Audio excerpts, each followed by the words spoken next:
Welcome back to Trading with CJ. Now today we're going to be covering the UK's largest and very popular bakery chain known as Greggs. Now in the last week Greggs has seen a massive sell-off in its share price. People are selling its shares and it is down about 18% in 1 week. And in the last month it is down about 26.3%. So this is huge. This is pretty much at the levels we were seeing after the crash. So if we go back to its 52-week high, it will be down 45%. It was trading at around about 24.5 pence, so £24.50 per share just before the crash. So it was pretty much at all-time high, and then it is now at a price of around about £12 per share. So this has seen a massive drop-off. Now, to those of you that haven't seen my free stocks I'm buying video, Greggs is a feature in that video. That's one of the free stocks. That's free stocks I'm buying / already own. So it'll be no surprise that I am a fan of this company. If you want to check out that video and see what the other two stocks were, then you can check that out. I'll leave it in the link in the description below. We're gonna talk a bit more about Greggs. That was kind of like a brief summary of Greggs in that video, but today we're gonna go into a little bit more detail on this company. So let's not beat around the bush. I think that Greggs is a great stock. I already own shares in this company, and I wouldn't buy shares in a company I don't like or see potential in. And at these current prices, I've definitely been adding a lot more. So before we get into it, I just want to say that I'm not a financial advisor, and this is my personal opinion. If you are planning on investing into the stock market, you should always do your own research first. So why has Greggs seen a massive sell-off as of late? Well, the earnings report came out very recently, and at first glance it may not be the most amazing report we've seen. However, with everything going on in the world, I kind of think it's to be expected, and it really isn't that bad. So I think people have just started selling shares, and it's become a bit of a trend, so to speak, and people have started panicking, so they've sold their shares as well, causing this company to drop further and further. For me, I see that as a massive buying opportunity. Let's have a look at this earnings report and see some of the things that are in it. So the first thing to note in this report is it talks about its sales reaching 300 million up to this point, and that's resulted in a pre-tax loss of 65 million. Now, if we go back to where it was this time last year, it was making a 546 million pounds. So it's a lot less than what it was. However, that's to be expected. The shops have been closed for the majority of the year. And it talks here about its net debt. It's taken on 26 million, and it's drawn out 150 from the Bank of England to cover its back, basically, in case anything goes wrong. So in terms of the debt, 26 million isn't really that much. They do hold a lot of cash. We'll go into some of their financials in a bit, but for now, we'll look at the earnings report. Now, it goes on to talk about how it secured its business through lockdown. As we know, Greggs closed all of its stores on the 23rd of March, like most companies, and so pretty much for most of this second quarter, it has been closed, so it's not going to be making any money or any earnings. And the actions it took to protect its cash, it cut the dividend, it put pretty much everyone on the furlough scheme from the government, and even employees did take a salary reduction. So this company was doing a lot to try and preserve cash. Now, when we look at the early trends for Greggs, it's only been open a few weeks, as we know, and it's already at 72% of where it was in 2019. Whilst that may not sound a lot, this has been closed. A lot of people are still on furlough, working from home, etc. So to already be at 72%, that's pretty good going. This company, Greggs, have said that they need to make 80%, and then they'll be breaking even again. So it's really not far off that. And in the next quarter, I will be very surprised to not see it surpass the 80% and be back to making those profitable figures. Greggs say that this is very encouraging, and I completely agree. To already be at those sorts of percentages, and it's only been open a few weeks, I think that's amazing. If we look at their brand appeal here to customers, 47% of customers of Greggs are either students. We know that students are obviously not at uni or college right now. It's summer holidays, and they haven't been because it's been closed. Or retired. Most retired people are still pretty much on some sort of lockdown, or they don't really want to be out and about at the moment. There's no reason for them to be, really. Or not employed. If you're not employed right now, chances are you haven't got that much money to just be spending out on Greggs. Greggs is kind of like a quick food stop. You know, you wouldn't really sit in. There's a bench and a few tables sometimes, but most people go in there, grab their sandwich, pastry, donut, whatever, and then go back to work or back on with their day. It's very much a quick in and out, and with everybody, a lot of people still working from home, they're losing a lot of customers here still. So to already be at 72%, and most people are still not going out and buying these quick food places, they're cooking from home, etc., saving money. In my opinion, it's doing really well. They talk about their confidence in their long-term growth in this earnings report, and they talked about the shop number and stuff, but the main one here for this is it's at the end of the year, at the end of 2020, is expected to have 60 new shops opened, but would have closed 50. Okay, so it's still still got more shops open than closed, of another 10 extra shops. So that's great. They are growing and growing. This is a growing company. And they talk about their digital development, which is amazing actually. A lot of things that we know from what's gone on is moving online. They're increasing their digital presence. They've got click and collect, delivery services, and they're even planning on putting in a rewards app as well for Greggs. So that's an extra bonus as well. Greggs is very keen on paying back its shareholders. As we know, the dividend has been cut.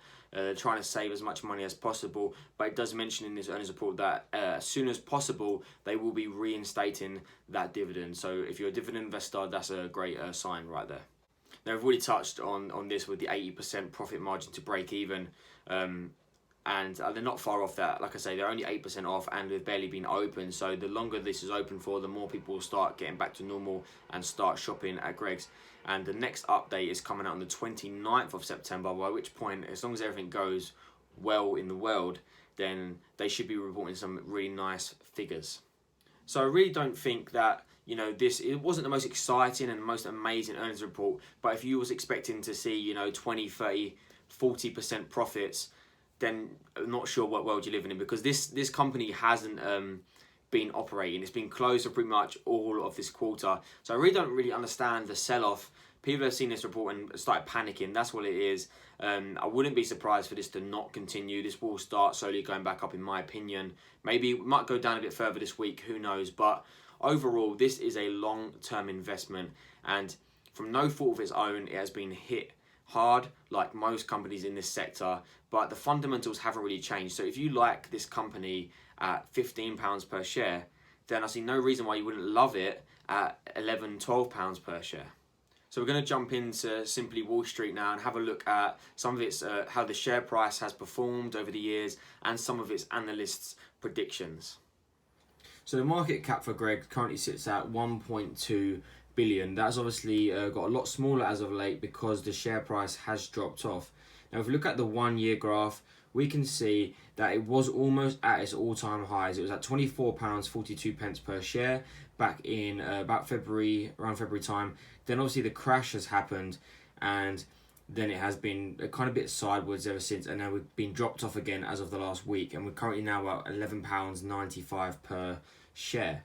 If we look at the last 3 years, all-time highs £24.76. So it was very close to that, and now we're at pretty much the same point we was back in 2018. So it's dropped quite a long way, to say the least. But if we look at the 5 year graph, we can see the nice growth. You can see this company, as of about 2018, was growing really nicely, continued to grow, and like I say, it was at all-time highs. So it was doing very well, as I've already gone through because of the vegan range, etc. Lots of new things, lots of new stores opening up for this company.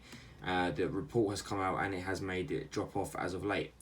If we look at its valuation, we can see here that according to Simply Wall Street, analysts have valued this company as 43.5% undervalued, with a fair value should be £21.15 per share. So really, at the valuation right now, they're saying this is a massive discount. This is what we really like to see, the future growth. In the next 1 to 3 years, predicted to have 113.8% future growth. That is huge. We can see here the earning revenue growth forecasts. We're around about here, 2020, that's May, and then June is around here. So it's obviously dropped a little bit. It's going to continue to drop the earnings up until like about December, and then from December it's predicted to be going straight back up again. And obviously this is only predicted up to 2023 here, with earnings in 2023 being 93.833 million. Obviously this is predicted, and we'll see how that gets on. The future growth forecast, like I just said, 113.8% compared to the industry of 47.2%. 0.8% and the market of just 21. So this company really has got some strong predictions going forward. So if we have a look at the future return on equity on this company, in the next 3 years, it is predicted to have a future return on equity of 21.4%, beating industry, which is just 8.8%. So really good, really strong future returns on equity. Looking at this company's current profit, is pretty much 0%, and 0.4%. It's obviously dropped off. It was making a 7.4% profit margin, and then the drop off because of what's going on.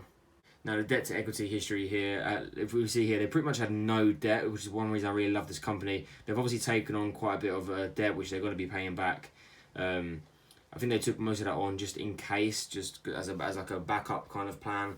So they can probably pay that back. But it currently sits at 52.9% debt to equity, which, you know, it's not the worst debt to equity by far, but obviously it's a lot worse than the 0% that they had in December last year. We can see here, looking at their balance sheet, like I just said, 150 million there taken on in debt. They'll be able to pay quite a lot of that back because they have got 122 million just sitting in the cash. So if they want to pay some of that debt back off, which is their plans, they can do that and make this balance sheet look even healthier again.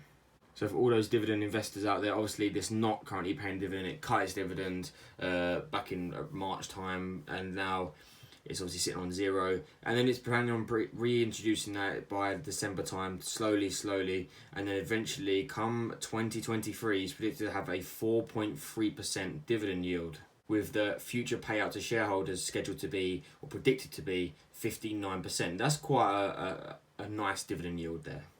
Now I just want to briefly touch here on management. You can see the CEO is Roger Whiteside, and he has been with this company for quite a while, since 2013.